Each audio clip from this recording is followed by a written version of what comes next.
Relax, sit down. Coming out of PE town. One drink, find a shot. Never mind your liver, get to Gino's spot. Gino spot. Get to Gino's spot. Gino spot. Have a laugh, have a giggle, and exercise your middle. Have a Gino shot. Gino shot. Get to Gino's spot. Gino spot. Get to Gino's spot. Gino spot. Have a laugh, have a giggle, and exercise your middle. Get to Gino's spot. Gino spot.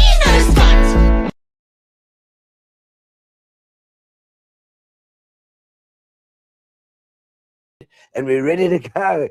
Gino Spot, every single Tuesday from 6:30. We interview somebody interesting from Gqeberha, PE, NMB, whatever you want to call it, the place where we stay.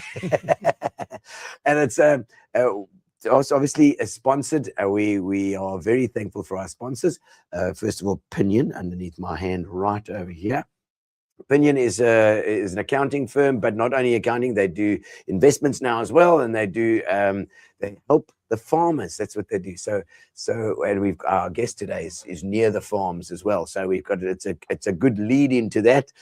We've got Pinion who does, if you're a dairy farmer, as jy melkboer is, dan moet jy met Pinion praat. I always say, because if you don't, then the other farmers around you are going to do much better. And dan gaan jy bietjie what is complain in Afrikaans? Bietjie klaar. Dan gaan jy klaar, want die ander boere gaan Pinion, hy het mos niks. Wat gaan jy maak? So, and then obviously Fitch and Leeds right here below my little Weltron, which was so kindly donated by Mimi Rupp. Thank you to Smartstone and Mimi Rupp for my Weltron. I love this. My Austin Powers. It's my Austin Powers thing. It's got my sound in here. I've got it plugged in, and it works like a bomb. It's a 1970s, early 1970s, I think. But Austin Powers used it in one of his movies. So I said, yeah, baby, the Weltron. So make sure that you subscribe to Gino Spot as well on YouTube. YouTube is the best place to watch it, because it'll remind you every single Tuesday. And also you can get a great picture on your TV. You can cast it to your Chromecast or to your smart TV, which is marvelous. You can watch it in 1080 by 5200, whatever. However you want to watch it, you can do it. But yes, I haven't thank you to Fitch and Leeds. Fitch and Leeds are our sponsor that have been with us. Here we go, for Fitch and Leeds for so many years. 6 years, I think now. Fitch and Leeds are with us, supporting local. That's what they do, and they are fantastic at it. And thank you to the guys, Jamie, the guys in Cape Town. There's our connection there, and Andy on this side, as well as Justin. They are legendary oaks, and I know they're involved in all sorts of pubs and bars, and they supply the spas and the checkers and the Pick and Pays. Good Lord, it's a whole network. But thank you to them for supporting. They are supporting local, which is bloody marvelous. Right, so no more dilly-dallying around. I'm wearing my pineapple suit. Because we're interviewing somebody from Lower Albany tonight. That's right. We've got Dr. Charles du Toit is here in the studio with me, and we are going to be discussing his new book. He does all sorts of training and all sorts. He's been involved in God knows what. I met him at Eveready many, many moons ago. But we're going to talk to him and find out what he's on about and what he's got. So let's get the thing going. Do it. Check.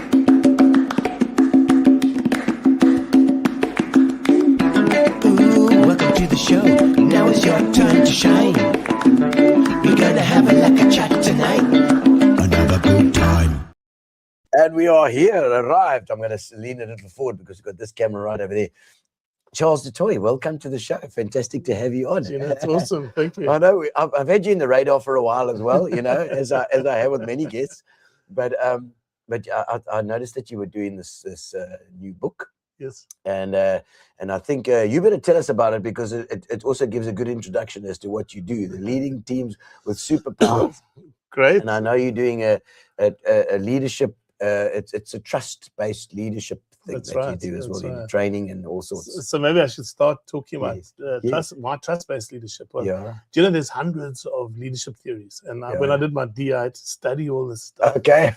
And your PhD. My PhD, and I had to read like hundreds of theories, and like how can it be a theory? It's how we relate to people. Yeah. And so, and there are thousands of theories, or hundreds, really, literally. And like there's one Pythagoras theory. There's there's maths is like that. It's just one thing and it works. Exactly. And so how can it be that this is all over the show? And I was really wrestling with this after I did my deal. I was asked to do a keynote address at NMU at the business school graduation, and I was stressed because which theory do I talk about? And we went to Addo and we watched the elephants in Addo Elephant Park. And we were at Happoorgat, and there were hundreds of elephants. Happoorgat. And when you go to Addo and you see you've got the Addo map and you're ticking off the animals, that's one thing. But when you sit and you watch animals over time, you actually see what's going on. And when there are hundreds of elephants, it's the women. It's a matriarchal society. When there are three walking through the park, it's the guys. They're going to play golf. They're going to the pub, But when there's hundreds, then it's the women. It's a woman. And while we were watching, there was this beautiful matriarch, and she was moving through the elephants and watching what was going on. And it became very clear to me that leadership is a natural occurrence. It's not a theory. We use theories to get an understanding of it, but it's so you mean like you're talking about in nature, everything, every kind of animal, every kind of thing has some sort of leadership. Exactly. I mean, it's so what is this all about? If you go to the definitions, they talk about leadership is essentially about influence. If you're the leader of somebody or a team, you need to be able to influence them. Yes. And influence is this funny thing. I give you the gift of influence over me if you trust me. If you don't trust me, then the only solution I have is to command and control you. So fear-based then. Fear-based. And so the differentiation right at the fundamental DNA level is I'm only a leader if my followers trust me. If they don't trust me, then I control them and they comply. And I will get results, but it's not leadership. It's not not leadership in the modern sense of it ties into this whole thing of like just giving a shit. Exactly. It's funny. I'm not going to mention any names, but Philippa she's doing a thing for these schools. She'll go and check out schools, and some of these schools. She'll go in and they're beautifully clean. They're in the poorest area, they're beautifully clean. She said today there was a school that there's just litter everywhere, and it's just a sign that people don't care about. Exactly. So if there's a trust-based thing there, and you're building something that you can you trust somebody, you like somebody, and you're doing it because you like them, because you trust them. Exactly. And you feel so much better. Yes, and you feel safe in that environment. And so then, and there's a lot of brain science about this, when you feel safe, the best you pitches up. My most creative, innovative, dynamic self arrives when I feel safe. When I'm fearful, I do what is necessary to stay out of trouble. Fair enough. And that compliance will get results. I'm also proud, so I'm not going to just throw it away. But it doesn't create sustainable business. And in the world that we're in at the moment, we chase and companies chase KPIs and deliverables and performance targets. And out of the third industrial revolution, the era that we've grown up in, most people working in corporates are absolutely driven mad by the amount of reporting and cross-checking on their performance. We need to achieve the targets, otherwise our businesses go out of business. KPIs. They're still. I mean, they're still on with. Exactly. Is it a good thing or is it a bad thing? I mean, no. So there's a famous book called The Balanced Scorecard. And it talks about if you can't measure it, you can't manage it. And that has defined a lot of thinking in our age. But if you think about this new world where innovation is flowing, I mean, what you can do with AI now and how it impacts upon jobs and the work environment. Everything. It's not just about producing the result and the KPI. It has to be about more than that. So if our organizational focus is just about the output,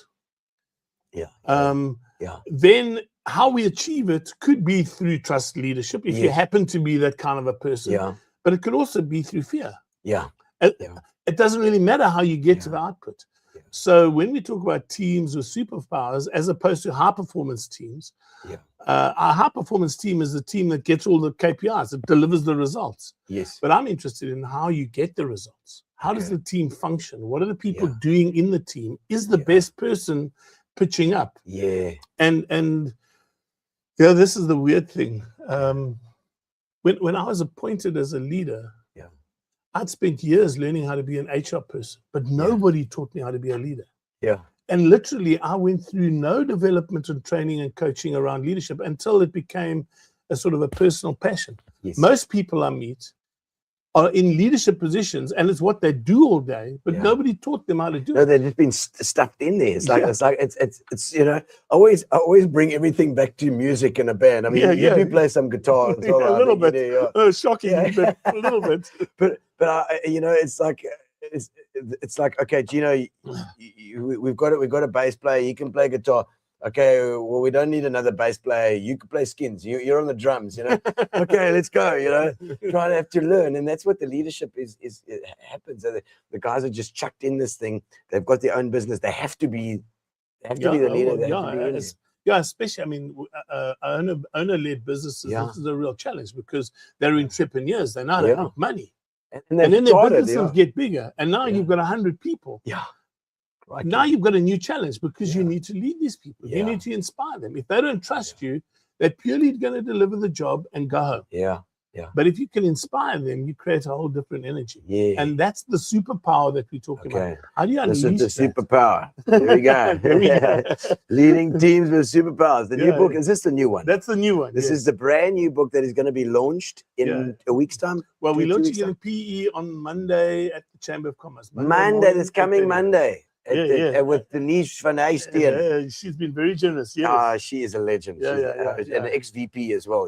She even has a forward in the book. So marvelous! She's even got a forward. Oh, somebody tagged Denise in this. She's gonna love that. It starts out here with the forward saying this book. Oh no, that's the dedication over there, and then the forward. Is this the one here? No, there we go. The preface. Marvelous. No, there we go.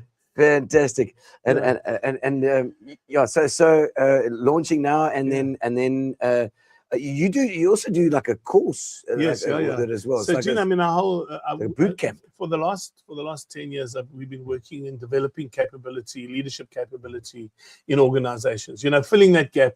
You identify a very good tradesman, you turn him into the supervisor, and he becomes the worst leader.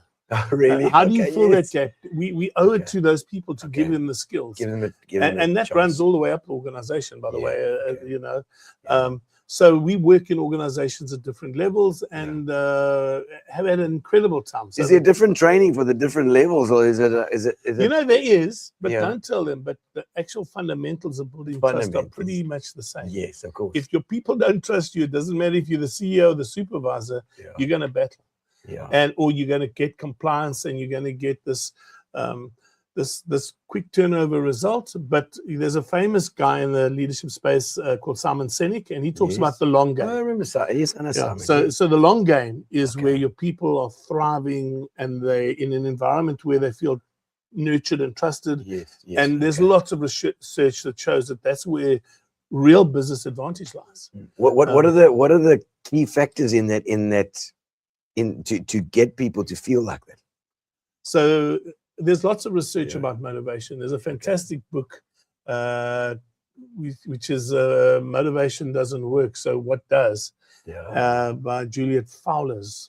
And it talks about intrinsic motivation. You know, the question is, who switched your lights on? You know, people who've moved up in the ranks have all had a point where they have found some energy, some motivation, some personal drive Oprah's light bulb moment. It's precisely.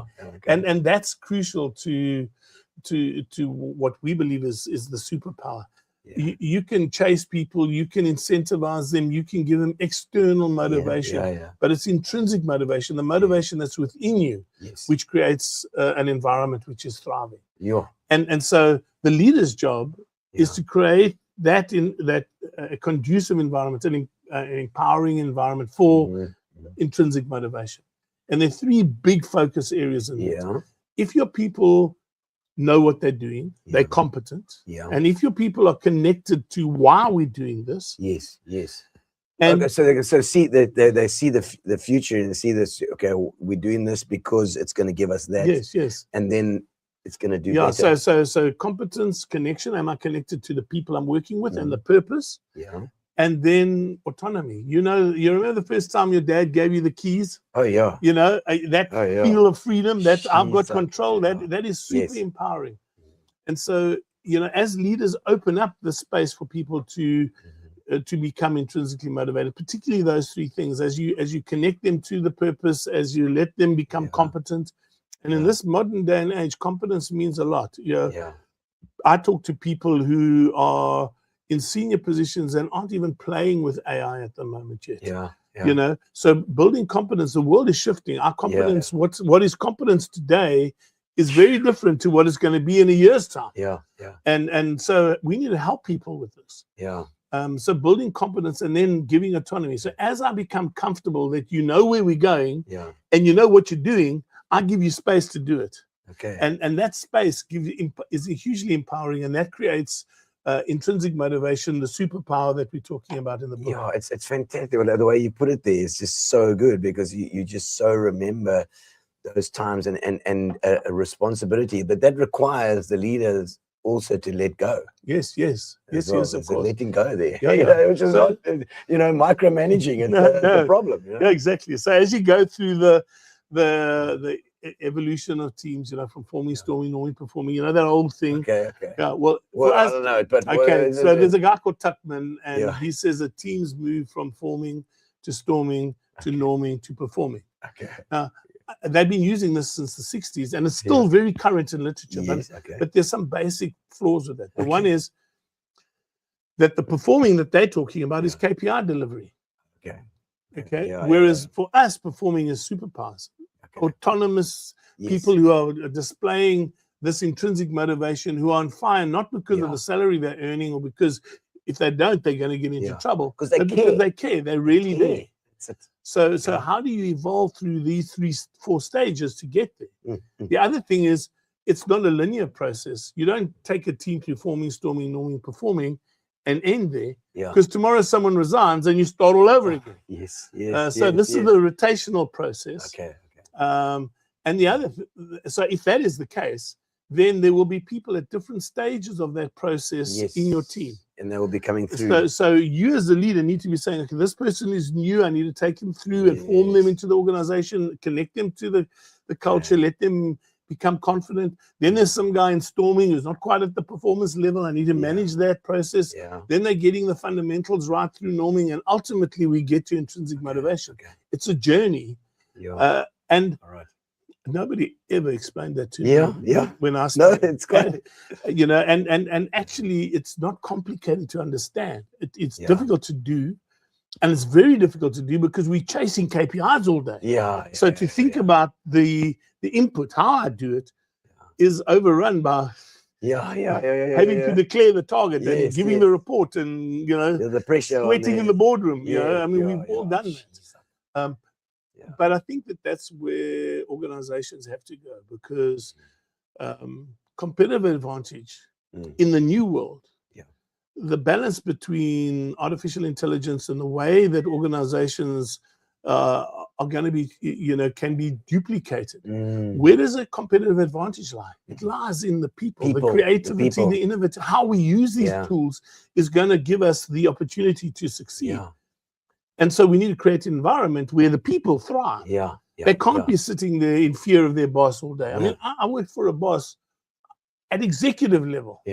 When we heard him rant and rave because he was having a bad day, the whole board the rest of the management team, you would find in the cloakroom washing hands and so we stayed out of the way. So when you walked down the passage, you didn't end up in your office. I mean, that's crazy. Yeah. And that, I just think that ultimately, in a world which is changing technologically like ours is, that's going to threaten your organization. Yeah. Yeah, that's just the whole the AI is already making everybody worried. You know, I mean, I like always, like I say, I always go back to the music because that's my world. You know, and how it's affected music is the Suno and the, you know, I just don't know. There's everybody's writing songs of the Suno, but it's pointless. Yes. Like recorded music is dead. Yes, it's over. Yes. There's no point in writing any point in any music other than to play it for your friends and to actually have that personal connection. Yes. You know, I just think like, okay, well, maybe for recorded music, you're just going to have one song each. You're going to have your Charles song, and it's going to change every time you get in the car and listen to your song. You're going to say, I feel like a more jazzy version. And then it changes it and makes it more jazzy. Yes. You know, because it can do the most perfect version of any sort of genre of music. Yeah. And it can make it. But the only time you're going to go and pay for that or to actually give value to it is if you go and watch Charles at the pub and playing and having that friendship. Yeah. You know, absolutely. Somebody played me a piece of music the other day, and I was like, this is awesome. I need more of it. And then I went online and I saw this was AI. And I'm like, oh man, it's blues. I mean, blues is complicated guitar. There's a whole thing of blues where they've released volumes and volumes and volumes onto Spotify and thing, and it's just in the end it's all going to go that way. So it's going to kill those platforms. So I hope I hope that it's going to kill Spotify, it's going to kill YouTube Music. Streaming platforms are going to be a joke. And we will have to go out and just watch live music and buy a CD and put it in your car, and that's what you're exactly. Exactly. Yeah. So you asked me about the tool. So traditionally we've been facilitating workshops and doing team buildings and coaching. I do so like live coaching, executive coaching online, working with and it's incredibly impactful. Yeah. But we've been looking for a way, and people just more and more don't have time for this stuff. So we've developed a methodology, which is there's lots of research that shows that the boot camp style of getting yourself fit for something is probably the best way you change a behavior and change habits. So we're working with the whole concept of doing a 90-day boot camp on leadership. So the person who is appointed in a leader position, you don't need to sign him up for 2 years of training. You give him an intense input. 90 days. You've got that 90 days, and that's it. Yeah. And so we go through. We have a trilogy of books like this. So these are the first two, or the two, and then the first one is about building trust relationship with your team. So in month 1, you learn about how to build a relationship with your team and how to build trust. In month 2, you do what we call the 14 commandments, which is about the 14 commandments. Is very funny. I mean, I had like 6 principles, then 8 principles, then 10. And when it got to 10 principles, people got the 10 commandments. And then I just carried on. But these are principles of handling the tricky leadership moments, what we call leadership moments. That is when things get messy between people. And so, the first one is a leader never walks past a leadership moment. You need to do something. If you're a leader, you can't just walk past. You can't ignore stuff. And another one is go to the balcony. So when you feel your murmieter going, you need to step away. The murmieter. When it's safe, you need to step out of the and get yourself so that your response is appropriate to the issue. Things like take it offline. If I really want to address something with you, let me not do it in front of 20 people. Let's go aside and I'll talk to you about the issue.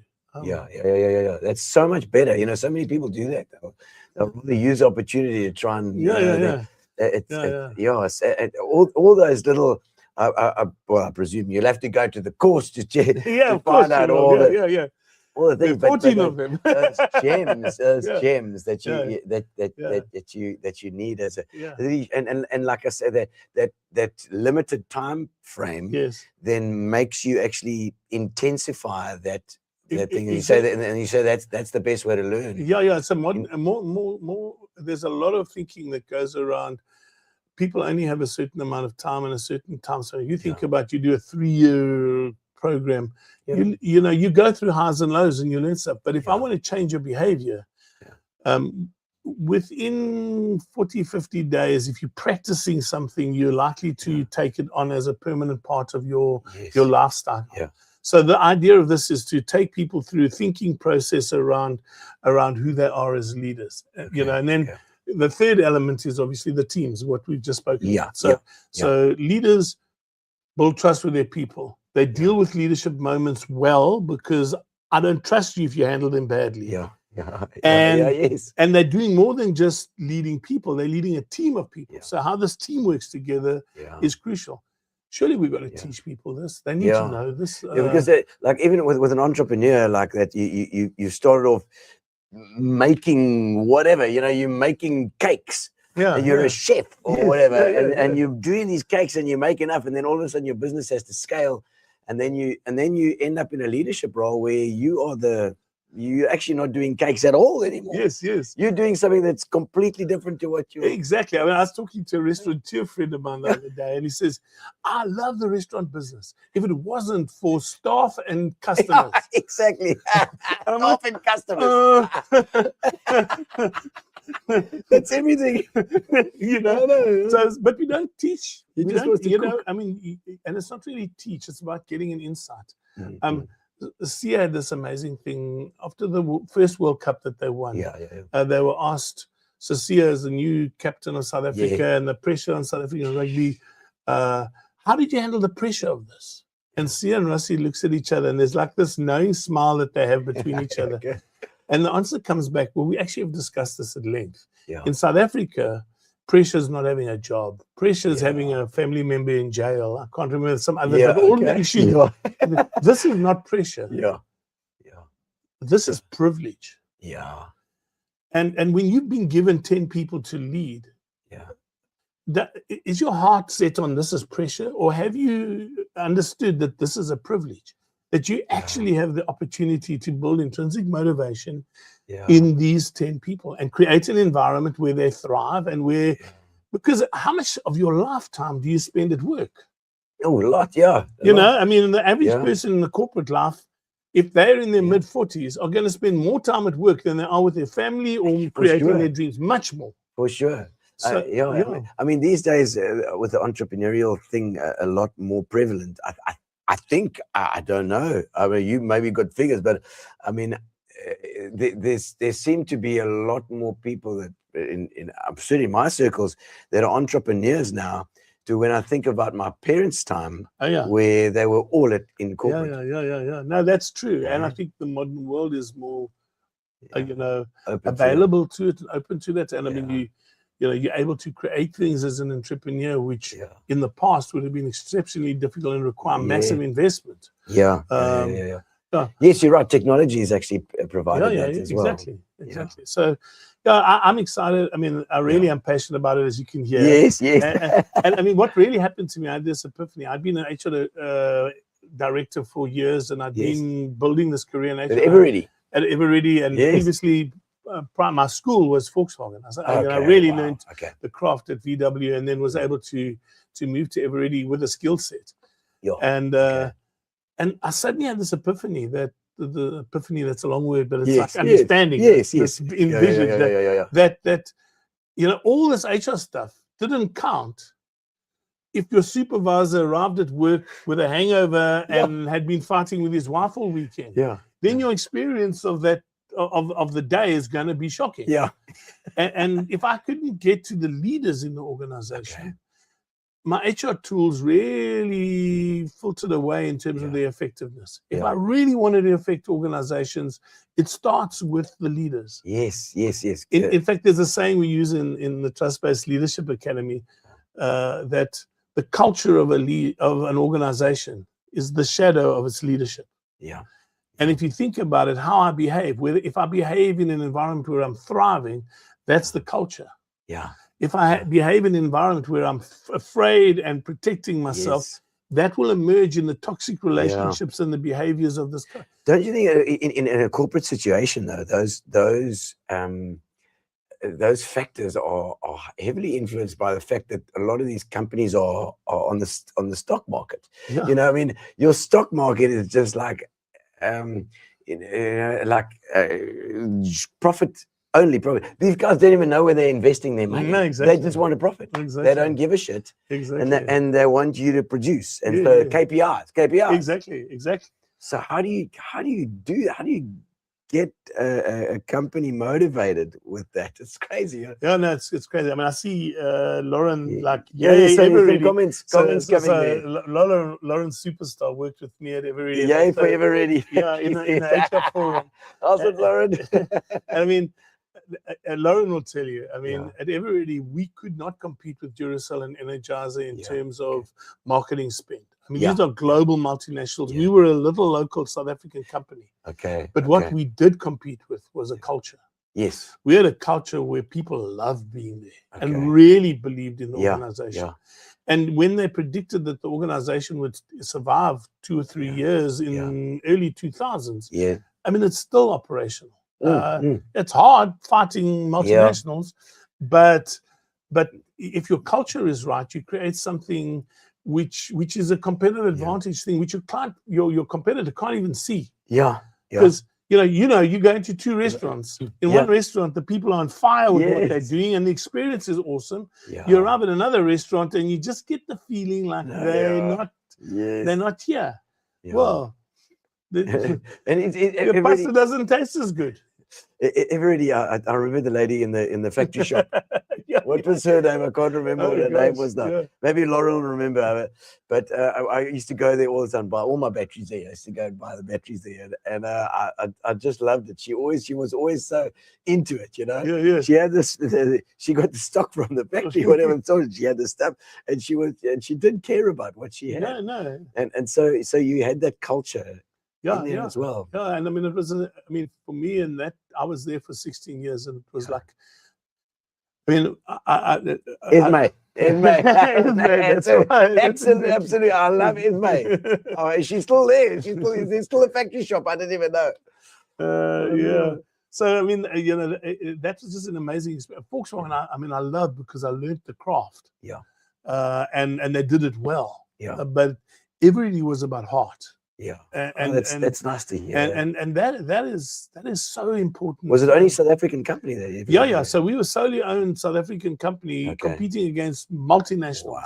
Wow. And still are. And is this factory still going here? It is still going. I think it's tough. To stay in that game for this long is a really hard call. And they've done well they expanded. They've got wind turbines and stuff. But so it was an incredible experience. So my passion for leadership has evolved from the experience of, when our MD at the time, a guy called Avijit Das, took over the company, we had been beaten up by a really bad leadership.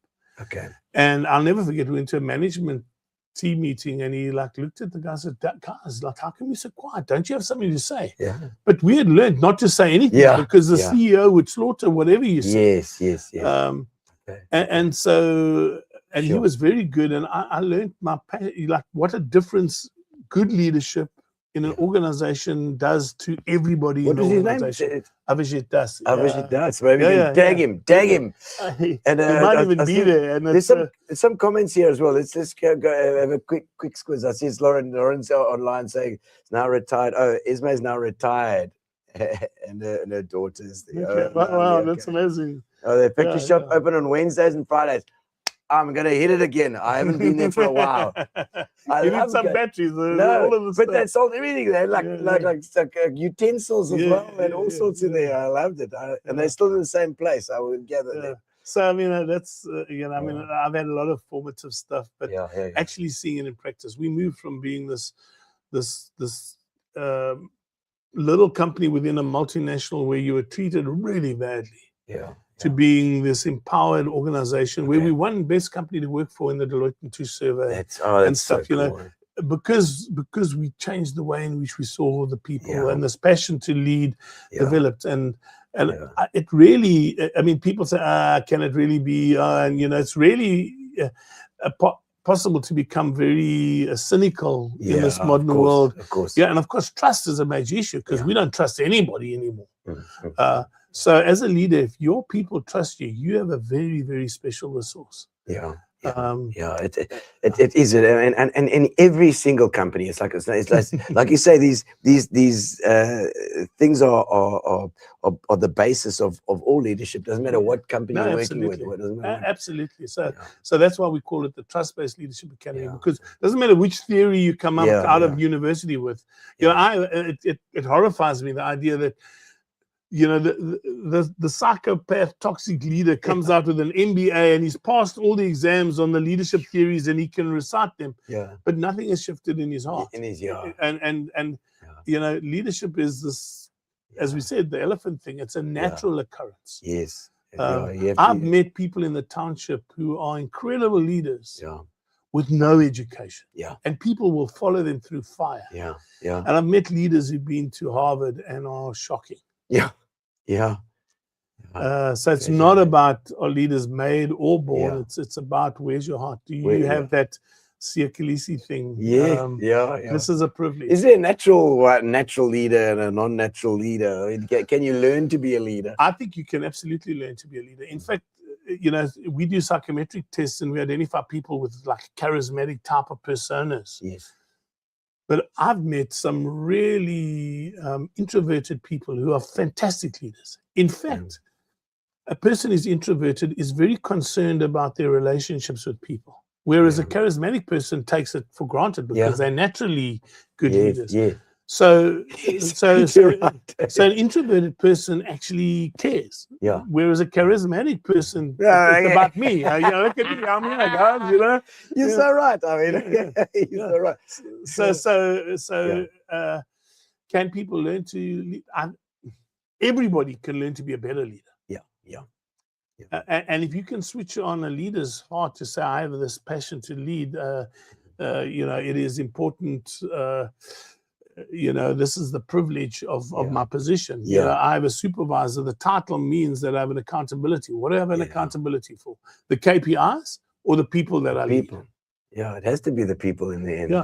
And every single business, I mean, talking about this AI thing, is that personal connection is the only thing left. And it's going to affect, and it'll be the same for every single business. You're right. You're not going to go, eventually you're going to go and buy stuff from your children. Want to be educated. You don't want to have them educated by AI. I don't want to buy no. For sure, I would never go and do that. Charles was an absolute fantastic leader who inspired me to love HR and to love and serve the employees. Really. Oh, thank you, Lauren. Lauren. Please blow waving your flag. But certainly, they want that personal connection. It's the only way to go. You know, everybody's going to want that personal. And you know, Gino, it seems so obvious. As we're talking about it, it seems like obvious. Yes, but it's not. But God, it's not. No. And organizations really struggle about that. Why? Because all we talk about is, did you hit your target? And why didn't you? And like if you Trump. Oh, you didn't hit your target, you're fired. You know? And so fear is a terrible basis upon which organizations function. Because you've got to care about what you do in order to think ahead and think proactively and I'll solve that before it even happens because I care about it. Absolutely. And then, I mean, of course, you know, I've met organizations, you talk to the senior people and they have a real vision of what's going on. But that vision hasn't filtered down. And the operator on the ground's experience of the organization isn't the CEO. It's his supervisor. And his supervisor has never been exposed to anything about how I need to lead. So doesn't understand this thing about a privilege. He just knows he must produce as many batteries as possible. Go. You do it. So, you know, Monique Besson, is that Monique? Monique, my friend from VP in Clarendon there. Yeah. Monique says, hello, Charles and Gino from the non-AI framer. Yeah, there you go. She's got a fantastic framing business. No, If you she need, does, if yeah. you guys, anybody out there needs some framing done, she will come there with a freaking hammer and put it up in your house. I tell you what, she's been great. I actually got these beautiful, talking about factory. My grandfather, my nono Ugo, his name was Ugo, and he was at a paper factory with Sappi. He moved out from Italy. He came here in 1953 with Sappi Adamas and Deal Party. Okay. And that factory, he's got a I don't know, of the 50 years or whatever that he was working there, because he started when he was 16 in Verona, you know, crazy in those days. 1909 he was born, you know. Can you believe it's like a different generation completely? Worked all his life in the same company. Here you go, 8 to 5, you know, doing that corporate thing. And he was the maintenance manager. He got a whole bunch of paintings, or it was actually etchings, beautiful etchings of the factory. And I look at those factory and I think those hours that they have to work, those guys, the kind of work they had to do, it was hectic, you know. 8 to 5 every time. Anyway, I put those things up on my wall. Monique framed them beautifully. They've got all the machinery there, and it's a beautiful selection of the factory. It makes me look at it and think maybe it's better to be an entrepreneur. Oh gosh. And I see there, Ian, my boyki. Is that your boot? Yeah, no, that's my son. Son, oh, your son. No, that's my son. Okay, he's born in 1995. Yeah, no, he's the. There we go. Feels like dinner conversation with Dad.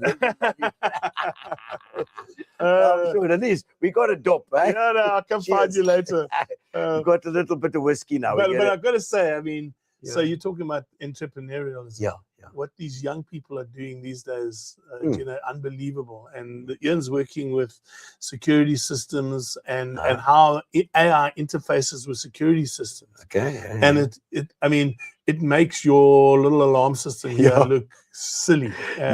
Because, you know, a system is able to identify what's going on around your premises and give you feedback immediately. And it does it on your phone. And if you think about AI, would do that. If it spots something, if it sees this or it sees that, it can spot a dog, it can spot a cat, it can spot a person, it can give you an idea. Oh, there's somebody walking around your house.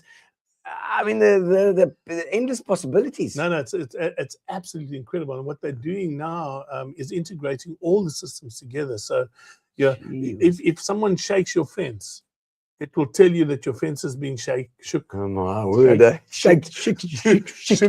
And it can send a drone and go and have a look, or it can figure out what's happening. Oh my God! It can actually send a drone out as well. Now imagine what that means for a game reserve. You know, where you've got rhino. Check out the rhino. What's happening with the rhino? Yeah. Well, put the name of your company there, Ian. We'll give it a punt as well. Whatever you do there. Thomas Peters, I see there as well, saying really proud to have learned from the best. Thomas, thank you. Thomas. Cheers to you. Thomas, awesome.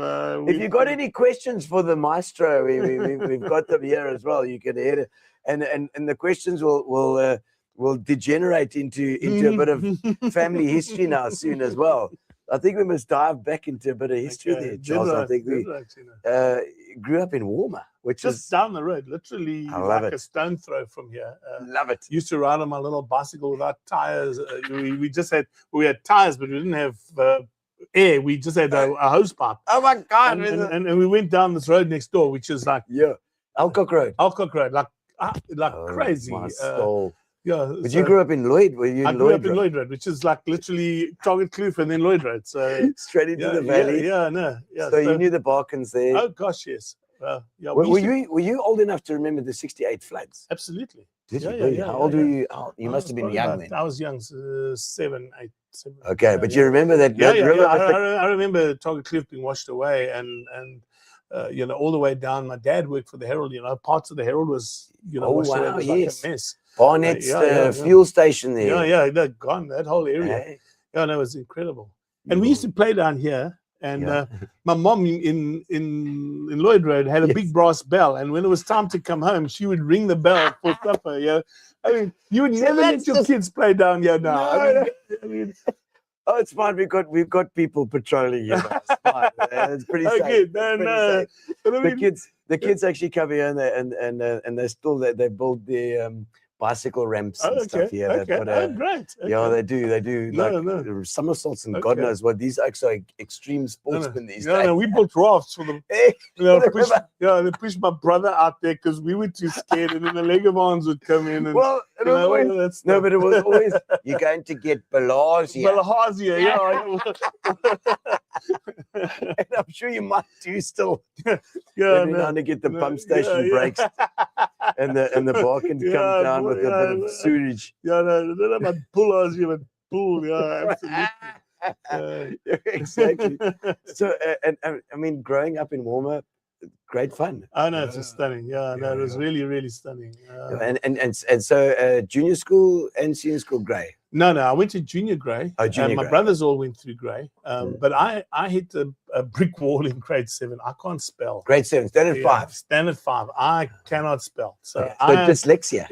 I'm dyslexic. So my wife's ears prick up already. Yeah, she can help. She knows that stuff. Yeah. Well, let me just say that, I mean, if you've got a kid with dyslexia, I mean, I was the kid least likely to have got a doctorate or published a book. My poor dad, I mean, he would not believe that I published 4 books. Yeah. Your dad was an editor. My dad was an editor of the Herald and a journalist, and like that, unthinkable. I mean, the other day I was WhatsApping my friend in Wales, and we were watching it was the second South African Australian game last year. Okay. And we were sitting in a pub, and before the game started, I wanted to say to him on WhatsApp, I'm feeling nervous. And I couldn't spell nervous. I couldn't get it out. I was like, and Tanya, my partner, was sitting next to me. She watched it. She burst out laughing. She says, man, give it here. Like, I just can't do this thing.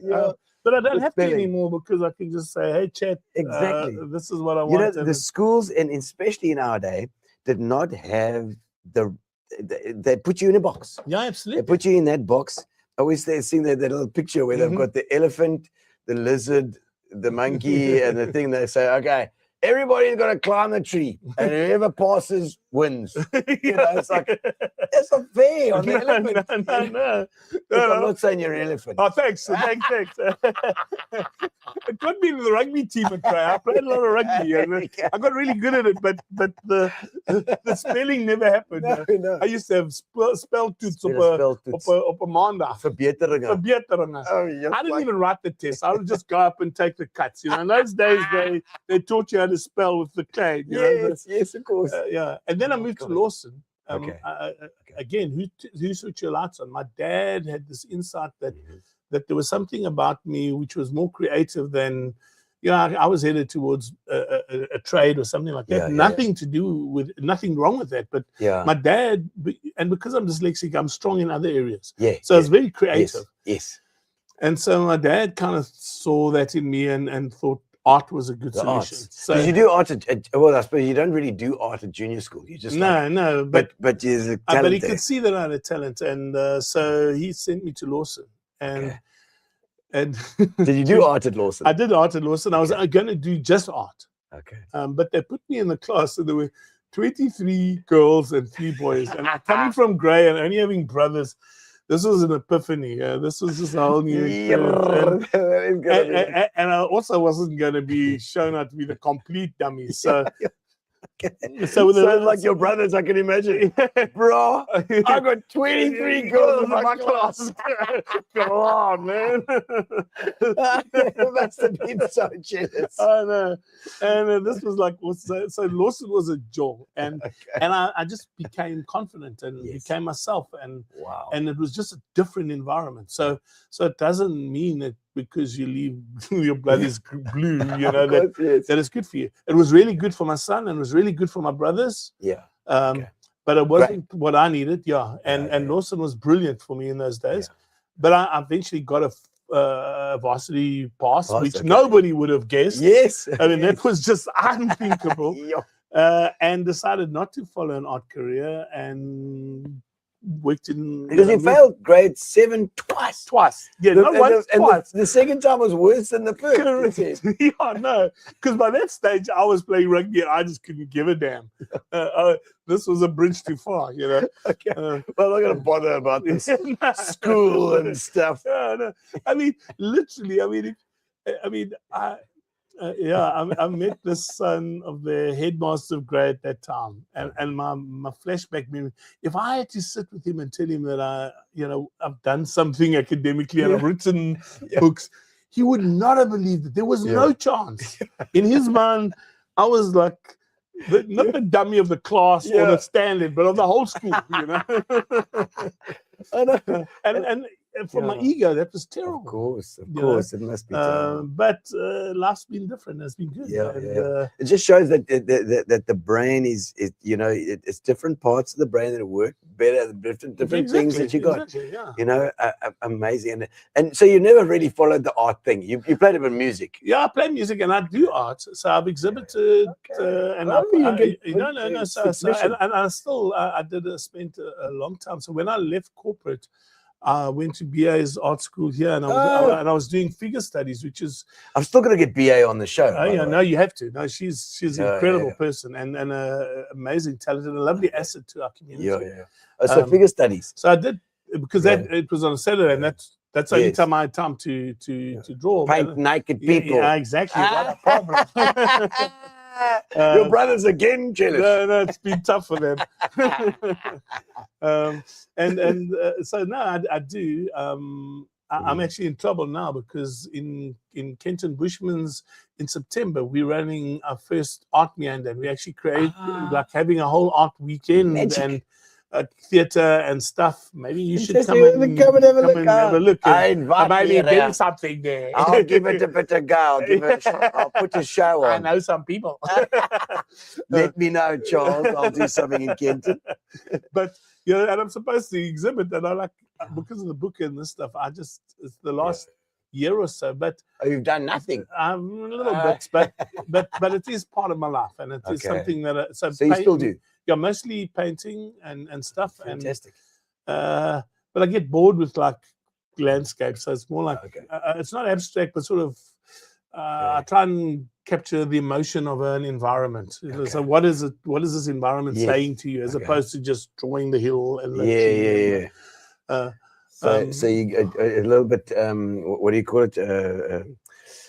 Crap! The words got out of my head now. Like not. It doesn't look like. It doesn't necessarily have to look like that. What do you call it when expressive? Yeah. Expressionism. I would call it sort of like that. Yeah, getting the and not like a Jackson Pollock, but like not quite. No. I would love to be like that, but no. Yeah, a billion. A billion. I wouldn't mind that. Yeah, no, exactly. Okay. No, I think I would. So what do you enjoy though? What do you enjoy? Yeah, painting? so I mean, at the moment, so normally my work involves figure studies. Okay. And people, not necessarily, more like people in energy and what they're doing. Okay. Sports stuff as well. No. Like so, So like, standing in the sea, like, but it's not. But it's more like the emotion of the figure. You have to see them. Okay.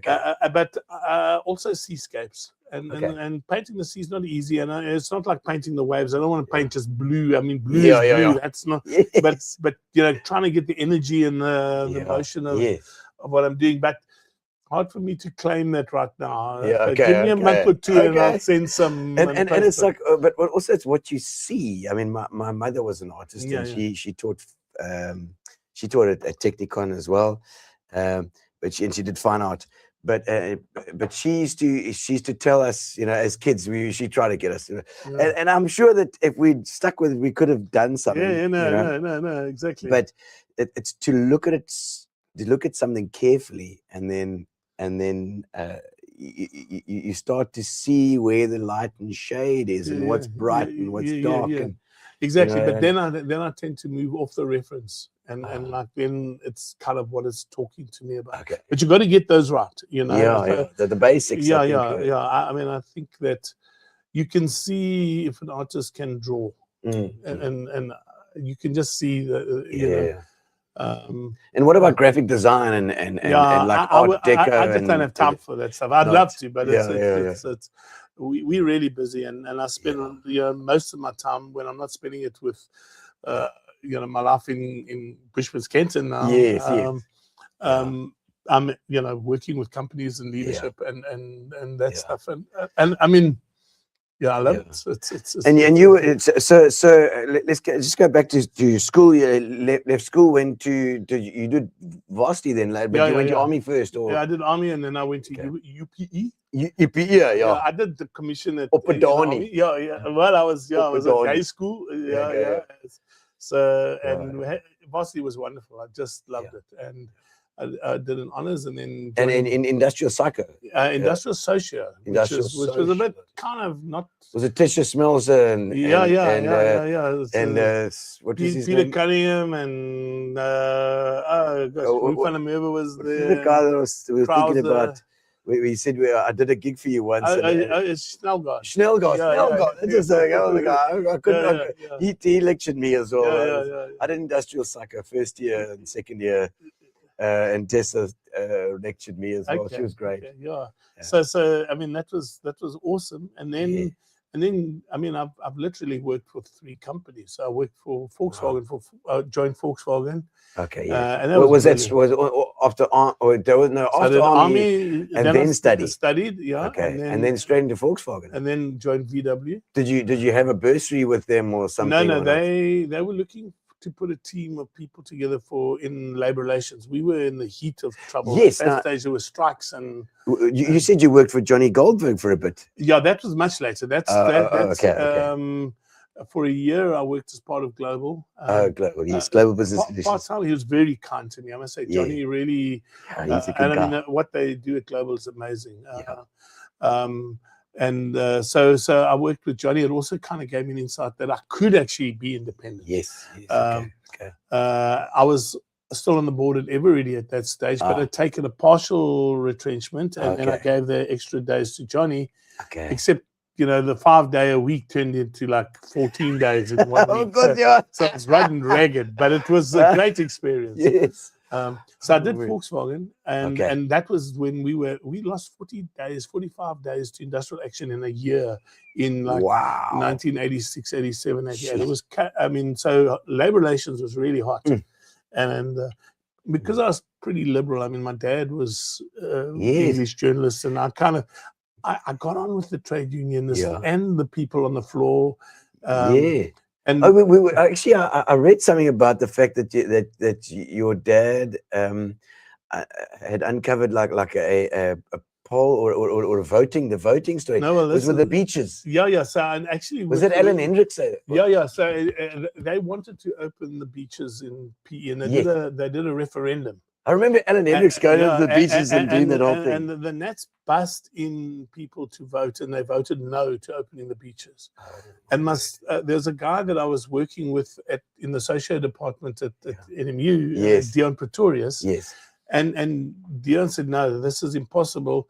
And we did a stratified sample telephone survey, a couple of thousand people. Yes. Which showed that the majority of people in P were actually in favor of opening the beaches. So we sneaked this into the Herald, and it ran as a front page article.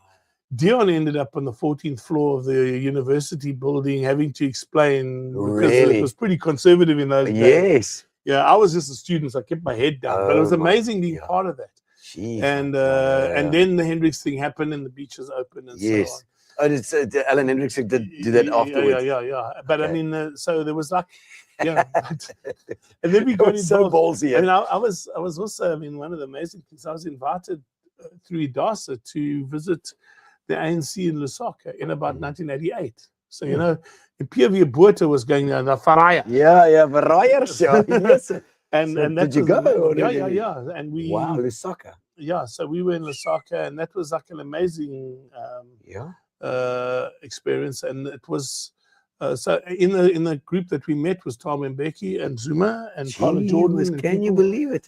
And then it was, I mean, then within Volkswagen, I got involved with the peace committee structures. Okay. And helped between 90 and 95, help prepare for the election and try and keep peace while Cadessa was happening. Yeah. And we all had all those Cadessa. massive marches, you know, Yes. Chris Hani Assassination March. There was 500,000 people walking through PE.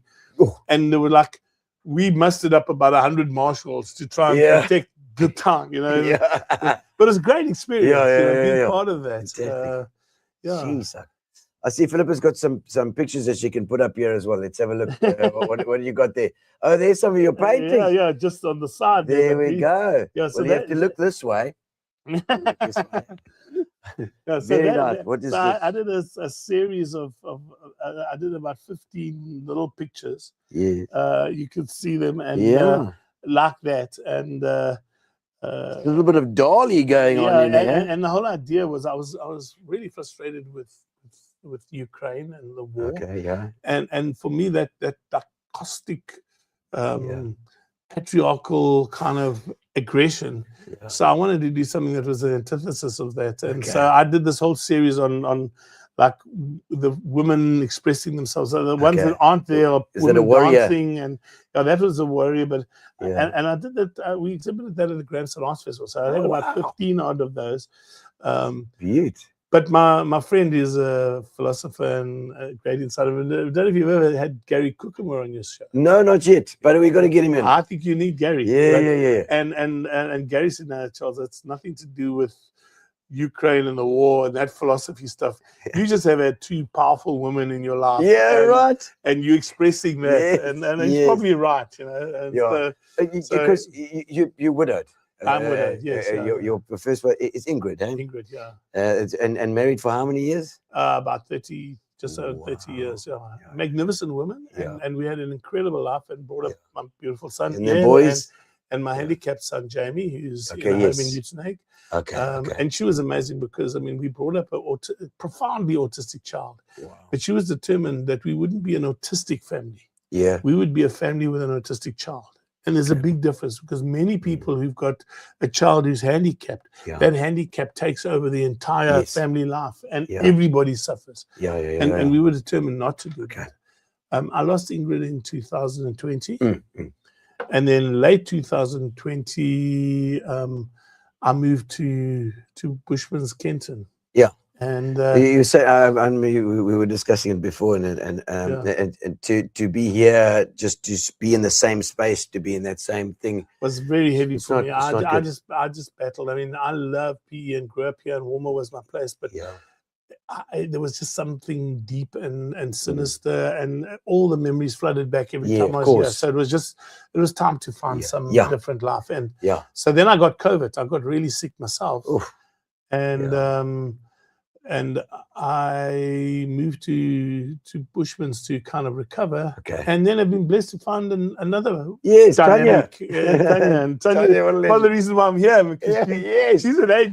Gino, you need to talk to this. You gotta go. I know Tanya. She's a legend. She makes the pasta. Of course, amazing. Fantastic pasta. I love your pasta, Tanya. I love it. And you must come. She's now doing fish at the Deep Sea Club in and unbelievable. And she's staying out there for good. No. So Kenton, very nice in Kenton. Nice. You know, I'm gonna go there for a tour. Yeah, you need to come. You tell me about the RPN, and maybe we'll do a show there. That sounds like good. A marvelous plan. Oh my word! And so and so now this is the next stage in your life. Now you basically decided to do this. And so I really love it. That part of the world is incredible. I mean, we part of a crowd that go for an early morning. It's ridiculous. I mean, it's freezing bloody cold, and we go out into this freezing water. But tiny little nuts. You're right up here, but it's amazing, and you meet the most incredible people just sitting around having coffee, and it's the community is non-pretentious, and people are just there because they love the environment. We're surrounded by gamers. I mean, we went on the poor man's game drive. You didn't even pay to go in. We just drove down the road, and we watched cheetah hunting, zebra in the open area, and we see rhino, and where my office is, the fish eagles come past. Isn't that beautiful? It's just absolutely beautiful. Don't tell anybody, but there's enough people staying there already. I know. But you know what you're saying as well is that that your community, doesn't matter where you are, your community around you is so important. And we get stuck in our phones and we get stuck in our internet, and we need to get out and meet the people around us, because those are your khabas, man. It's your I'm an anti-AI, you know, we need to have that personal connection between people. Philip is talking about the granny grommets. You've got your what do they call themselves? We call the salty crew. The salty crack. Yeah. No, we didn't want to go there. The salty crew. And but it's amazing. I mean, we're there for sunrise. I mean, you see the photographs I've taken. Lovely. I mean, but and it's crazy. You go in this freezing water and you're like, why the hell do I do? Then you come out there and you chat to people and you kind of feel like this is my vibe and my home. I'm involved with the Rotary there, and it's like, it's just an amazing community. So it's Rotary there as well. Also get involved, do fundraising and stuff too. Yeah. Unfortunately, I haven't really played as much of a role because I'm so busy with my own business. But it's the connection between the people there. And absolutely. Whoop, whoop. Greg says, "Hey Charles, all the best with your new endeavors." Greg Smith, how's it? There you go, Greg. How's it? Is that the board shaper, Greg Smith? Yeah, I think it is. Fantastic boards. If it is that, Greg. And Tanya, thank you. Yes, Tanya, I love you, Tanya, and I love your food as well. You know, away to a man's heart. She's won mine over. Lovely chat, absolutely. But Charles, I mean, it's been a good chat. I think we've had today. I think we must end off with a couple of questions. Have we got some either ors or something, Phil? I think we must do something. Just dig into your personality a little bit more. No. You know, and we always ask a couple of either or questions. Let's do it. Give it the intro. Let's do it.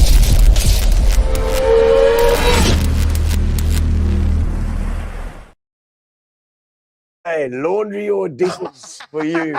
There we go. You got to clean up after Tanya's bed. Neither. They say in every family there's a person who packs the dishwasher like a rabid raccoon on really? I'm that person. The dishwasher. Yeah, no, like the dishwasher. You can count that as dishes. I'll give you that. Yeah, but I mean, I pack it like Tanya gets there and repacks it because and laundry's the same. Usually I'm just like this. I mean, so I do what I can do. But it's the everything else. Old habits die hard. Here we go. Messy desk or clean desk. Always an evolution between messy and desk clean. So I like my desk clean. Yeah. But as I work, it gets chaotic, and then I clean it again. So you do get. But I'm not one of these. You're not OCD. No. Are you? Would you say ADD then? Maybe a little bit, yeah. I mean, I don't stop, but I mean, so I'm like constantly there's something going. I mean, another idea. Yeah. I mean, is he like that? Tanya? In this age, I mean, I wrote 4 books. Like the last book, I wrote this book. This one, I wrote the entire book using AI for the first time. Yeah. Read it, threw it away, and started all over again. Really? Because I just didn't like the way it felt, and it just didn't reflect me. And it needs to be you. Yeah. Oh, good. I'm glad. Yeah. Okay, so a food truck or restaurant? I have to say food truck. I've got to say it because that's no chance. She hasn't got a truck yet. No, she has. Oh, she has got a truck. No. Tanya's got a lovely little food truck. So, lovely. Tanya's Trattoria. Tanya's Tanya. Tanya's Trattoria, which is a lovely. Is it a 1-ton truck as well? No, Tanya's the 1 ton. It's a trailer, food trailer. Okay, lovely. I mean, she's taking it out to, I think, St Andrews this weekend. St Andrews. And the old Andrian. Yes, they'll have a bit of pasta. You know, my uncle always goes on. He's an old Andrian, you know. Yeah. And I'll see what's his name? Steve Emery. As well. Attend a party or host a party? Oh, that's that's a hard call. Yeah, I like it, Joel. But You like but also I love it to have a crowd of people around. And our veranda's just like isn't perfect it? for it. Yeah, So, because you got this veranda looking down the river. yeah, exactly. Yeah. Isn't that beautiful? You No, it's lucky, really lovely. Yeah. lucky bastard. Okay, so you can host or you can party. I like that. I like that. Multiple choice or essay? I know what it's going to be. Because your spelling is terrible. Yeah, no, yeah. It's going to be Can I use multiple choice. AI?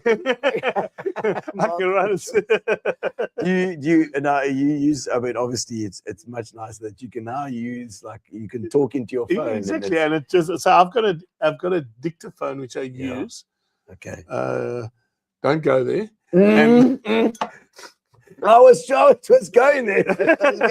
I stopped myself. So there is a dictaphone on my phone which is brilliant, and that captures and turns my words as they are into writing. Okay. And then, of course, AI can smooth it out and shape it. Yeah. It's, for me, you've got to be really careful. If you know your subject exceptionally well, then using something like ChatGPT or is powerful, because you can see when it's gone off course. Yeah. If you don't know your subject and it goes off course, Yeah. How do you know to tell it to get back on course? Yes, yes, yeah. So that's a challenge. But you're so articulate in the way that you do stuff. I mean, I've learned a lot in this conversation, this conversation that we've done now.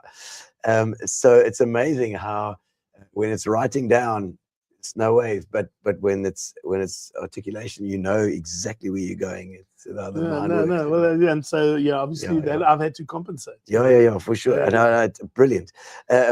Loose guidelines or clear directions? No, loose The guidelines. loosey goosey, Yeah, baby. no. Put me in Joburg and I'll watch where the tower is and figure out how to get there. You're not a maps guy. No, I can do it if I have Tanya, to. how many times have you got lost? No, I'm good. But Lose sleep or skip a meal? no, I'm not going to skip a meal. So, Okay. You lose a meal. No, you can see I don't So skip any tired. meals. I'm so tired. But I still had a hamburger. Now, I've got to tell you, for since October, I've been on banting. Oh, banting. So haven't had a pizza. Whoa. Yeah, and I've still got a lot to go, but you know. You got to, also, you can, I mean, my brother was a big banting maniac, and he ran his best times. He was a runner. Still he's a runner, but he ran his best times when he was on banting. He said that they gave him that energy in the day. You know, so I get it, and I eat far too much bread myself. Planning it or winging it? What would you say? I'd say winging it. Okay, so no, not. I actually think through things very carefully, and I plan quite a long way in advance. Wow. But it's not written down. Processing. I mean, even for this, I kind of, what do I want to say? How do I get there? You know, the problem is if you're talking and you talk like I talk every day. That's what I do. You do the same. You want to see your ass? Get overconfident. Pitch up there and think I can wing it. No. And you're going to crash. Yes. So you need to be prepared, and you really need to know what you're doing. But and then I've got an incredible team of people. You've been talking to Nolene and Lynn, and they allow me to be free and explore and present and focus in the classroom and work with the team. But behind the scenes, I've got a team that get me. Have you got this? Are we sorted there? Where are we here? Shame. I mean. Sorry guys, I do push them hard in that space, and sometimes I must feel but it's not fear-based. No, it's not fear. Well, I hope not. They don't scare you. I can see that. No, but and Lynn, of course, I know from through Jacques. I played. No, not that Lynn. Oh no, the Quinning. So Linda Quinning is my neighbor in Bushmans. Oh, okay. And just to tell you, I mean, we used to Sean. You know Sean. You mentioned Sean Gous. Sure, yes, Sean Gous would come. We'd be jamming late at night. Oh yes. And Jacques would pitch up with his guitar and entertain us, and was magnificent. When he sang the songs, he wrote himself. Oh yeah, like really special. So Linda Quinning is my next door neighbor. Okay. But next door. But Lynn Wilmot. Lynn Wilmot, of course. Okay. My colleague. It's related to Justin. Long distance. Must be long distance there. But Lynn's also remarkable. She was a Springbok hockey player. She was head girl at collegiate. And overachiever, Lynn. Yeah. So overachiever. it's very special to have this team, and they make it look good, and it's amazing. I can see they organized before this interview. Even we had everything was being provided. Yeah, so it all comes through, and so amazing. There's a lot that makes it work. So that in front of the client, you're confident, and but you're so good at it. I mean, Charles, you really are. I mean, the way you've spoken, even here, it's just you can see you know your stuff properly, and there's going to be lots to learn from the boot camp. We need to get you on the boot camp. Yes, so I think maybe I should. Well, I haven't got a big enough staff yet. I'll just be bossing Philippa around, and that's not going to happen. No. So fiction or non-fiction? So non-fiction, I do enough fiction in my business world, so and it's all audio. So I travel a lot. I drive kilometers to get to clients. Okay. Literally, I bought a new Isuzu Bucky, great company for a Bucky. I just did a gig for them last night. Oh wow, no. Listen, they've been really good to me. Good. And my Isuzu I bought 3 years ago already on 180 Ks. So I've 180,000. Yeah, so I've listened. Wow. I've listened to a lot of podcasts, and and I really can get lost in a book, but I don't want to listen to. I read in my field every night. Okay. So every night. So is it like a specific thing? Listen, I mean, if you want to be on top of something like leadership, it's evolving, and there's lots of stuff coming. Yeah, of course. You need to be watching it. So every night I read a bit in my field, but for relaxation I go into Star Wars not quite Star Wars, but so movie or series. That's a problem. I enjoy series, but if I binge watch, I'm blasted for the next day or two. So that's so true. I feel the same. Yeah, Philippa can watch all. I feel like I'm drained. Yeah. And my problem is, then you're watching a series, and then I pick up the phone and something, and the next minute, like, I don't know what the hell's going on here. And I mean, there's some brilliant series around. And I don't find as many movies that really turn me on like they used to. I just don't find. Sometimes we watch these wacky art movies where there's a guy, like Brazil or whatever. And it's just like, and I kind of like those. Okay, so a couple of crazy sort of getting to know you questions. First music album that you ever bought with your own money. So there's a classic album. I didn't know what it was. I was friends with a guy called Brian Knowles. He was a next door neighbor. Brian died of cancer quite early, but he was an incredible guitarist. Okay. And he gave me this tape. And I just loved the music. And it took about 4 years for me to figure out that it was Crosby, Stills, Nash & Young. Stills. But it was the Four-Way Street live album. So carry on. So it's all live acoustic. It's got one of the whole albums is acoustic, and one is hard rock. It's kind of like a greatest hits thing. And the rock but it was a concert, so it's live. Oh, wow. No, listen, if you don't know it, that's the best thing they ever produced by a mile. Okay. And it really stars them. And that's the album. Yeah. And then very closely to them, my son will chuckle, is a Led Zeppelin. Oh man. But the Led Zeppelin 2, I think it's Led Zeppelin 2. Yeah, Whole of Love. Yeah, and Immigrant Song. Immigrant Song. 3 Immigrant Song. 3 with all the little yeah. And thing. You would have liked the cover. Yeah. Yes. So we used to arrive with you look like grade 1. Yeah. All the mums are arriving at grey with their kids going, the wheels of the bus go round and round. I had a little dingy sports car, and we were going Immigrant Song. Love it. Absolutely love it. Yeah. It's funny you say that because there we got a commonality because when I was 8 years, 9 years, 7, 8 years, 9 years old, I got into my uncle's record collection. He had Zep 2 and Zep 3. Oh, wow. And Zep 3 had the immigrant song, a lot of acoustic stuff. And Zep 2 was Whole Lot of Love and a Whole Lot of Love. Oh, God, a Whole Lot of Love is just something else. The little cough in the beginning of the song, I used to pump it up in our headphones. Same thing. I was instead of 1 or instead of, Sabi, instead of 1. I was listening to this stuff. My friends were listening to something completely different, ABBA and God knows what else. No, it's amazing. I mean, I decided, like, I love music so much. I decided to start collecting vinyls. Literally like a month ago, and I bought my first turntable. Oh, brilliant! But I played them. You listen to the streaming. But it's just bugging. But it's just nice to have. Exactly. Just this is the thing. Are you a hoarder? Not really, but for that, I've started, so we'll see how it goes. I've got a whole list if anybody wants to know which ones I'm looking for. 4 Street, I want. So we got some comments. I've got the band. Let's have a look at some of these comments. Hey, Charles, good to see you. Martin Rimmer. There's another VP boykie. He was there with VP. He was involved in medical aid. Are you still doing the insurance and medical aid there? No. Martin. Martin Rimmer is Isuzu, like. Isuzu as well. Also with Isuzu. No. Is it the same Martin Rimmer? I wonder if it's the same one I'm thinking about. And then there we go. Noel from Skulkvak. I see. Nolene, it's Nolene. So she's my business partner. And I mean, the two of us, I'll never forget, like in the middle of COVID. So, well, not in the middle, the start of COVID, like March 23rd, I think, or something. 2020.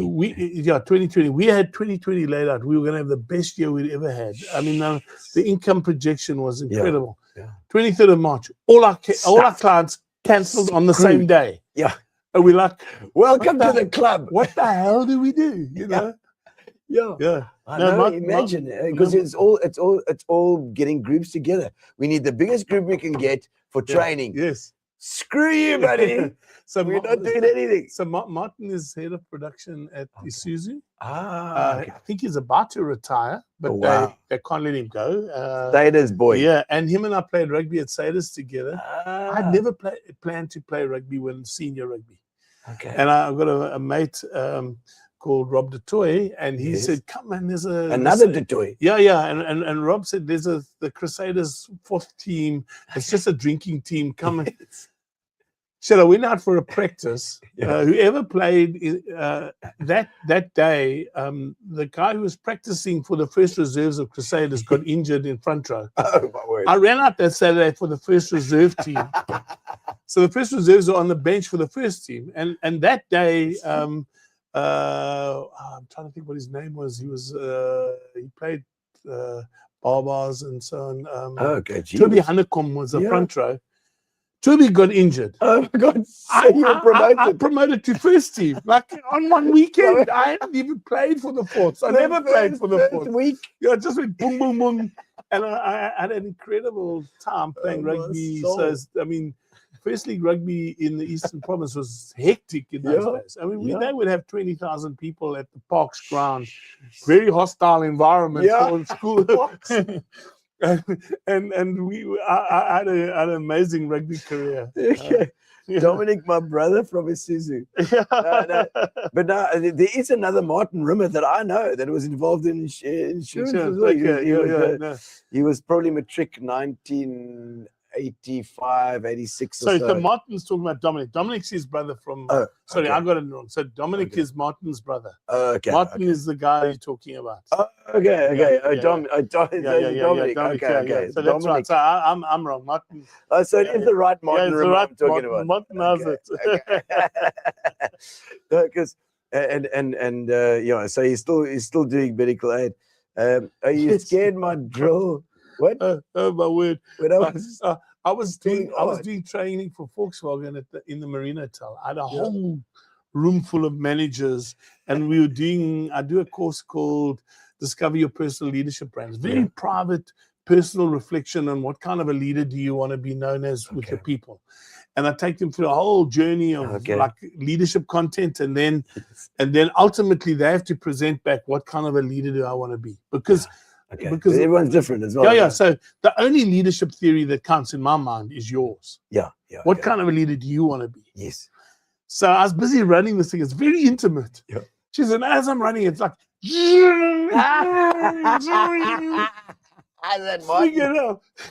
no, it's Monique. She's hanging pictures in the Marine Hotel. It's Monique with a drill. It went on and on and on. Like, and I mean, the Volkswagen had paid a fortune for the Marine Hotel as a venue, and I'm like, and I'm trying to make these like intimate points and get people to reflect. And this is zoom. Thanks, Monique. Oh, Monique. Oh, she would have. Monique, use that drill. I just see Tanya, your comments about washing or dishwashing. She just got the neither. Neither for dishwashers.